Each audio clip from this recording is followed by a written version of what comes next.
이른바 산업부 블랙리스트 의혹을 수사하고 있는 검찰이 백운규 전 장관을 소환 조사하면서 수사가 문재인 정부의 청와대 윗선으로 확대될지 관심이 쏠리고 있습니다.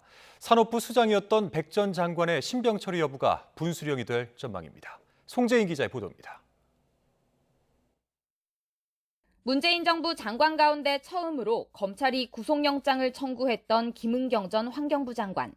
산하 공공기관 임원들에게 사표를 종용했다는 이른바 환경부 블랙리스트 의혹에 대한 검찰 수사가 정점에 이른 때였습니다.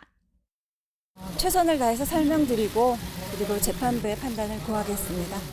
하지만 직권남용 혐의가 적용된 김 전 장관의 구속영장이 법원에서 기각되면서 순풍을 타던 수사엔 제동이 걸렸습니다. 김 전 장관 신병 확보 실패에 이어 청와대 압수수색 영장마저 기각되면서 검찰은 청와대 인사수석 등 이른바 윗선의 공모 여부를 밝히지 못한 채 수사를 마무리했습니다. 올해 초 환경부 블랙리스트 사건에 대한 대법원의 유죄 확정 판결이 내려지자 검찰은 3년 만에 다시 산업부 블랙리스트 의혹에 대해 본격 수사에 나섰습니다. 산업부를 시작으로 산하기관들에 대해 대대적인 압수수색을 진행했고 문재인 정부 초기 임기를 남기고 사퇴한 산업부 산하기관장들도 줄줄이 참고인으로 불러 사표 제출 압박을 받았는지 확인했습니다.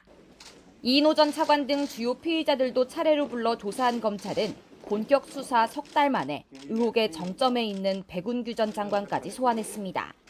14시간에 걸친 고강도 조사에서 백 전 장관은 대부분 혐의를 부인한 것으로 알려졌습니다. 저희들이 그렇게 지시받고 저렇게 움직이고 그러지 않았고 항상 법과 규정을 저희들이 준수하면서 업무를 처리드렸다라는 말씀 드리고 싶습니다.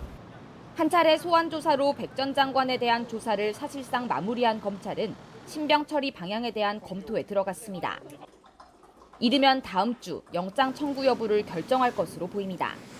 검찰은 이미 구조가 비슷한 환경부 블랙리스트 사건을 통해 한 차례 학습을 거친 가운데 이번에도 부처 수장의 구속 여부가 청와대 윗선으로 수사가 확대될지 판가름하는 분수령이 될 전망입니다. YTN 송재인입니다.